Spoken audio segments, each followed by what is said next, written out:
Welcome. आज हम अपने इस रिएक्ट के लेक्चर में JSX के बारे में देखेंगे। JSX एक रेंडरिंग टेक्निक है जो HTML टैग को रेंडर करता है रिएक्ट के साथ। तो रेंडरिंग का कुछ इंफॉर्मेशन कल मैंने आपको दिखाया था, रेंडरिंग के बेसिक कंसेप्ट को बताया था। तो अब JSX को समझना आपके लिए बहुत ही सिंपल हो जाएगा। तो JSX एक्चुअली में रेंडर्ड करता है HTML टैग्स को रिएक्ट पेज पे। तो जैसे आप यहां पे देख सकते हैं, मैंने यहां पे ये लिखा हुआ एक कोड जो कि JSX कोड है। यहां पे एक वेरिएबल है कॉन्स्ट माई एलिमेंट, कोई भी एक वेरिएबल हमने डिक्लेयर किया और इसमें एक HTML टैग को असाइन कर दिया एज अ वैल्यू। और फिर रेंडर फंक्शन, जिसके बारे में कल मैंने आपको बताया था, इस रेंडर फंक्शन में हमने इस वेरिएबल को पहले पैरामीटर के रूप में पास किया जो कि हमारा एक HTML टैग है, और दूसरा हमारा वो एलिमेंट जहां पे हम इसको रेंडर करना चाह रहे हैं। तो अब जैसे ही ये फंक्शन कॉल होता है रेंडर फंक्शन, वो HTML पेज पे ये वैल्यू हमारा रेंडर्ड हो जाएगा और एग्जीक्यूट होगा। इसी काम को अगर हम विदाउट JSX करते हैं तो हम लोगों को क्रिएट एलिमेंट का यूज करना पड़ता है। तो यहां पे आप देख सकते हैं react.create element करके हमने इसको लिखा। तो ये यहां पे ये JSX नहीं है, but this is the JSX। अब यहां पे फर्क क्या हो रहा है? तो फर्क ये है कि यहां पे आप देख सकते हैं क्रिएट एलिमेंट में हमने जो h1 टैग को लिखा, तो अगर हम क्रिएट एलिमेंट का यूज करते हैं तो इस तरीके से कुछ हम लोगों को लिखना पड़ता है। बट अगर हम JSX यूज करते हैं तो हम सिंपल HTML कोड को एज अ वैल्यू एक वेरिएबल में असाइन करके उसको रेंडर फंक्शन में पास कर दे रहे हैं। तो अब यहाँ पे कुछ लोगों का ये हो सकता है कि हम JSX क्यों करें जब हम यहाँ पे ऑलरेडी क्रिएट एलिमेंट का यूज कर ही रहे हैं। तो JSX यूज करने के कई बेनिफिट्स है। तो पहला बेनिफिट आप यहाँ पे देख रहे हैं कि आपको यहाँ पे कुछ एडिशनल करने की ज़रूरत नहीं है। आप यहाँ पे सिंपली अपने HTML टैग को, कंटेंट्स को लिख लेते हैं एक वेरिएबल में, और फिर उस वेरिएबल को जहाँ पे आप रेंडर करना चाहते हैं रिएक्ट के थ्रू रेंडर कर लेते हैं। यहाँ पे आप देखिए हमने सिंपल h1 टैग को लिखा, बट यहाँ पे h1 टैग को लिखने का तरीका कुछ चेंज है।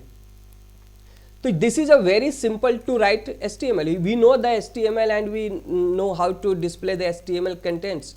तो हम डायरेक्ट उस कंटेंट को लिख रहे हैं, यानी हम डायरेक्ट HTML को अपने रिएक्ट में यूज कर रहे हैं HTML टैग के फॉर्म में ही। हम वहाँ कोई चेंजेस नहीं कर रहे हैं। ये वैल्यू जो हमारा HTML का है ये कंप्लीट HTML कंटेंट्स है। ये वैल्यू ना ही स्ट्रिंग बन रहा है, ना ही ये कोई न्यूमेरिकल वैल्यू है, बट ये कंप्लीट कंटेंट्स ऑफ HTML हम एक वेरिएबल में असाइन कर रहे हैं और फिर उसको रेंडर फंक्शन में पास करके हम उसको रेंडर्ड कर दे रहे हैं रिएक्ट के साथ। तो ये बहुत ही सिंपल है, आपको बस HTML का टैग यूज करना है और उसको डिस्प्ले कर देना है। तो that's why JSX makes the React simple, make to render your HTML codes very simple. तो ये हमारा बेनिफिट्स है। सबसे पहला हमारा बेनिफिट ये होता है कि ये बहुत ही सिंपल हो जाता है, आपको एडिशनल काम नहीं करना है, आपको सिर्फ HTML टैग्स को असाइन करना है, और इसकी वजह से हमारा पेज फास्ट काम करता है, जावास्क्रिप्ट हमारा फास्ट हो जाता है। तो सिंपल क्रिएट एलिमेंट के बजाय अगर हम ये रेंडर करते हैं तो फास्ट वर्क करता है, क्योंकि आप यहाँ क्रिएट एलिमेंट में देख सकते हैं कितने कंपाइलेशन की ज़रूरत पड़ेगी जावास्क्रिप्ट को, लेकिन यहाँ बहुत ही सिंपल कंपाइलेशन से काम हमारा हो जाता है। तो ये हमारे पेज को फास्ट करता है, इसलिए हमारे लिए बेहतर है कि हम जावास्क्रिप्ट को के साथ ही रिएक्ट के साथ JSX का यूज करें।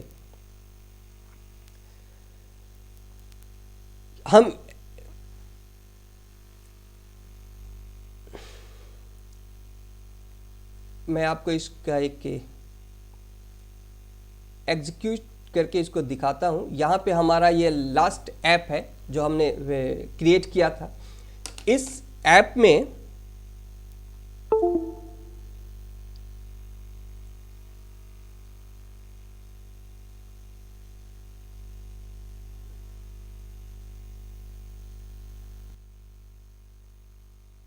ये हमारा ऐप है जो हमने क्रिएट किया था। अब इस ऐप में आप यहाँ देख रहे हैं, यहाँ पे जो रेंडर हो रहा है, हम इसको यहाँ से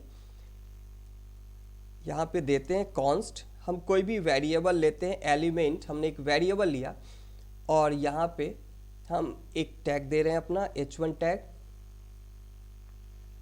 कोई भी मैसेज हम यहाँ लिखते हैं hello I am using JSX, और अब हम यहाँ एक सेमीकोलन देंगे। इस चीज़ को मैं यहाँ से हटाता हूँ और इसके जगह पे हम लोग अपने वेरिएबल एलिमेंट को यूज़ कर देंगे।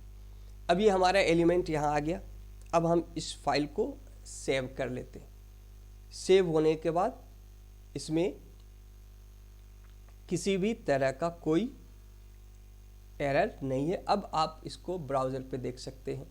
तो ब्राउज़र पे आप देख रहे हैं यहाँ पे हमारा क्या आ रहा है, hello I am using JSX। तो सिंपली हमने क्या किया, हमने सिंपली यहाँ पे एक वेरिएबल डिक्लेयर किया और इसमें हमने अपने HTML टैग को यूज़ कर लिया और वेरिएबल को रेंडर फंक्शन में हमने डाल दिया। ये हमारा index.js फाइल है जो हमारा ऐप में क्रिएट हुआ है। तो यहाँ से हमने रेंडर कर लिया अपने HTML को।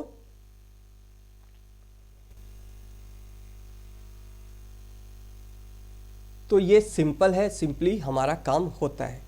हम JSX के थ्रू एक्सप्रेशंस भी यूज कर सकते हैं। एक्सप्रेशंस को यूज करने के लिए हम ये कर्ली ब्रेस का यूज करेंगे एक्सप्रेशन बीच में डालने के लिए। जैसे आपको मैं यहाँ दिखाता हूँ, आप यहाँ देख सकते हैं हमने यहाँ पे क्या किया, एक वेरिएबल डिक्लेयर किया नेम, और इस वेरिएबल का यूज़ अपने रिएक्ट ऐप पे कर रहे हैं हम लोग। तो वेरिएबल को डालने के लिए हमने क्या किया, यहाँ कर्ली ब्रेस का यूज किया। कर्ली ब्रेस के अंदर हमने ये वेरिएबल डाल दिया। आप यहाँ देख सकते हैं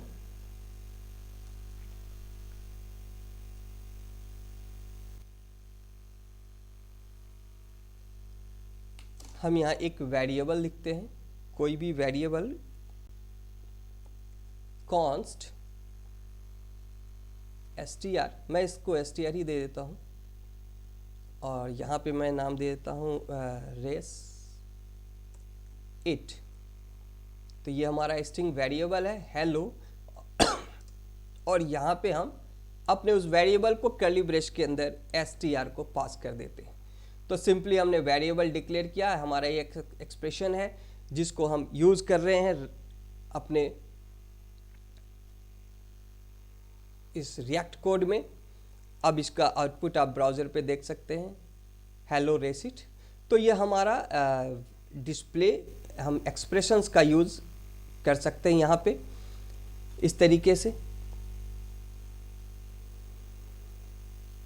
हम वेरिएबल्स को डिक्लेयर करके एक्सप्रेशंस को इस तरीके से भी दे सकते हैं। जैसे आप हमने यहाँ पे दो वेरिएबल क्रिएट किया, x एंड y। x की वैल्यू हमने यहाँ पे असाइन कर दी है 5 एंड y की वैल्यू 10। अब इन दोनों का सम प्रिंट करें। यहाँ पे लिखा हुआ है sum equal to x plus Y.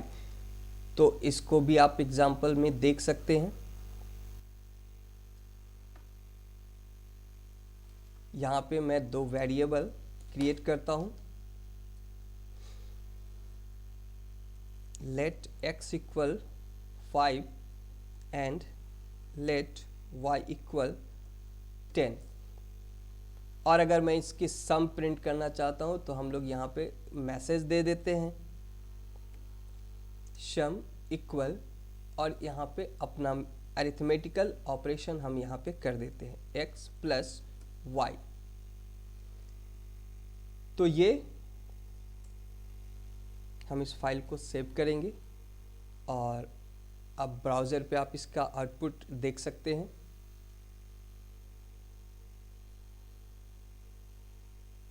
Sum equal 15, आपको इसकी आउटपुट ब्राउज़र पे दिख जाएगी। तो हम अपने इस रिएक्ट JSX के मदद से इस तरीके से वेरिएबल डिक्लेरेशंस करके उनका सम भी प्रिंट कर सकते हैं। एट्रीब्यूट्स, तो एट्रीब्यूट्स एक्चुअली जैसे हम जो भी हम अपना यूज़ करते हैं HTML एलिमेंट्स यूज़ करते हैं, उनके साथ हम एट्रीब्यूट्स का भी यूज़ करते हैं। जैसे हम लोग यूज़ करते हैं क्लास, हमने कोई डिव क्रिएट किया और उस डिव का हम एक क्लास डिफाइन करते हैं, इसको एक क्लास बनाते हैं। तो कुछ एट्रीब्यूट्स हमारे ऐसे होते हैं जो हम जावा यहाँ JSX में सेम टू सेम यूज़ नहीं कर सकते। जैसे क्लास हम सेम टू सेम यूज़ नहीं कर सकते बिकॉज क्लास जो है जावा स्क्रिप्ट का एक ऑलरेडी रिजर्व्ड कीवर्ड है।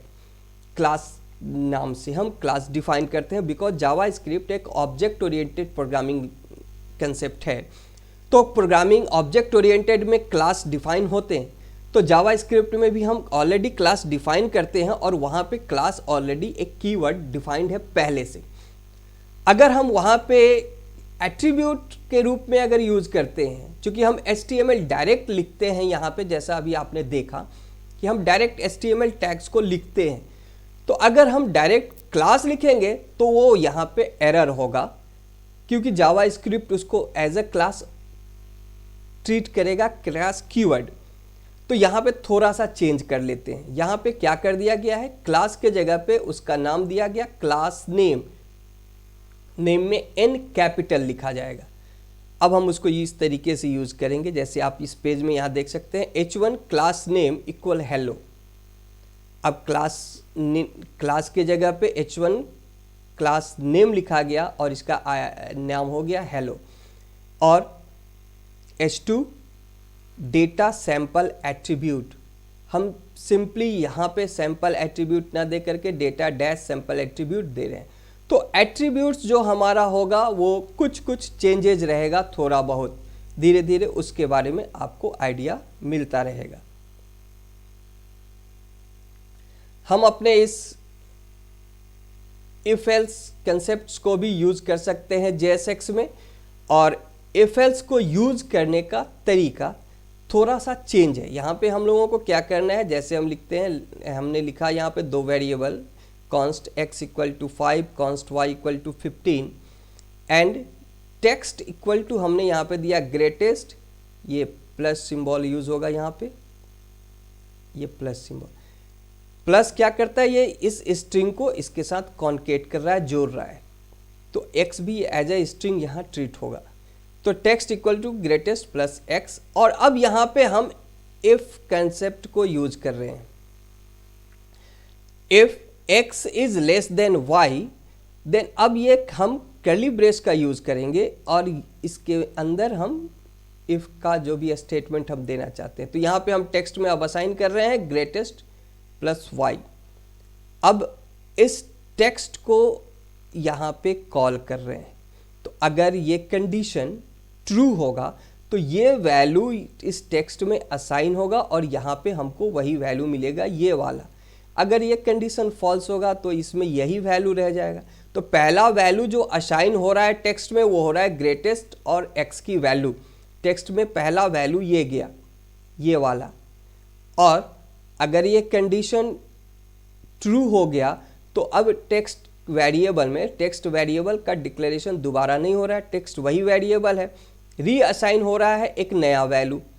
तो नया वैल्यू जब रीअसाइन हो जाएगा तो पुराना वैल्यू खत्म हो जाएगा। तो यहाँ पे नया वैल्यू मिलेगा अगर ये कंडीशन ट्रू होगा, और अगर ये कंडीशन फॉल्स होगा तो ये इफ स्टेटमेंट ब्लॉक एग्जीक्यूट नहीं करेगा। अब हम इसको देख सकते हैं अपने स्टूडियो में। हमने यहाँ दो वेरिएबल ऑलरेडी ले लिया हुआ है। अब हम यहाँ पे str में असाइन करते हैं greatest plus x, okay. And अब हम यहाँ पे इफ का यूज करते हैं।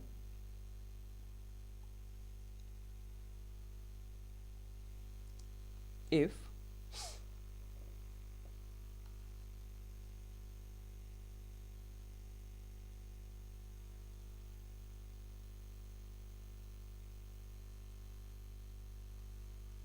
x is greater than y, then str equal to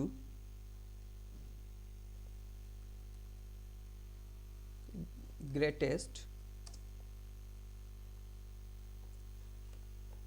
plus, sorry यहाँ x देते हैं और यहाँ पे हम लोग y देते हैं हमने, और कॉन्स्ट एलिमेंट में हम लोग क्या करेंगे, कॉन्स्ट एलिमेंट में हम लोग इस टेक्स्ट को असाइन करेंगे str को, str, इसको सेव करेंगे। अब सेव करते हैं, ये हमारा एग्जीक्यूट होगा ब्राउज़र पे।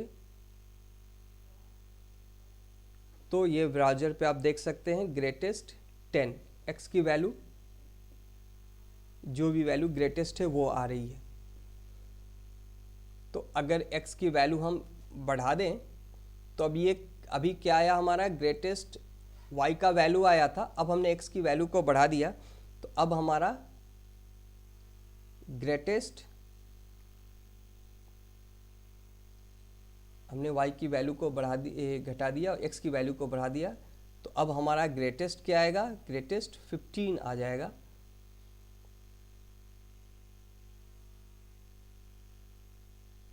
कहीं कुछ गलती हो गई है,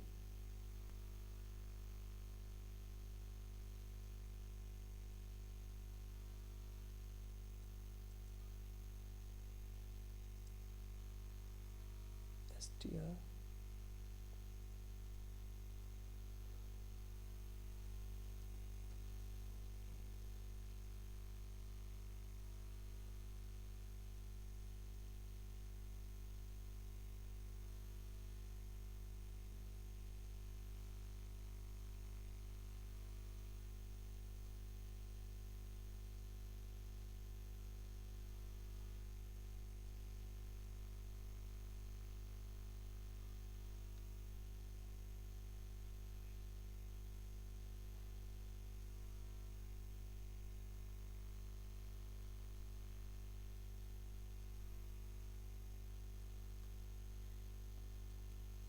यहाँ सेमी कॉलन छूट रहा था। अब हम इसे सेव करेंगे।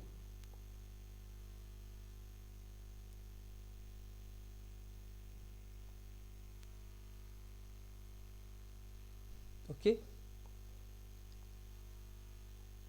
तो ये हमारा एक्सप्रेशंस का यूज़ हम यहाँ पे कर सकते हैं।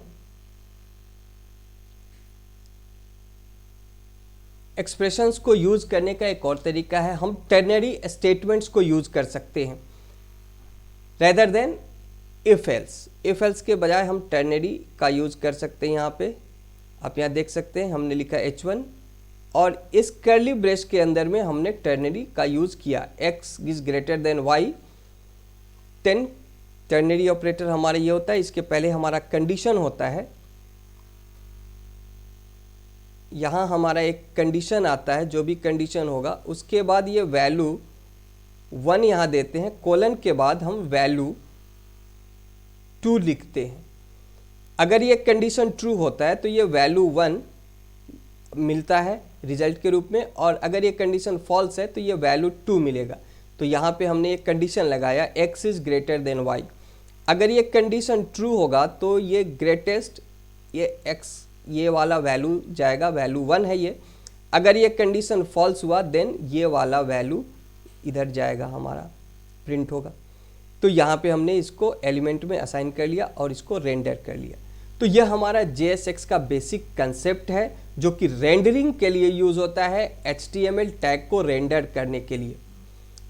तो आपको ये कंसेप्ट समझ में आया होगा, आप इसकी प्रैक्टिस कर लेंगे। और किसी भी तरह का कोई आपका क्वेरीज है तो कमेंट सेक्शन में आप अपनी क्वेरी ज़रूर छोड़ें, हम उसकी रिप्लाई देंगे। Thank you.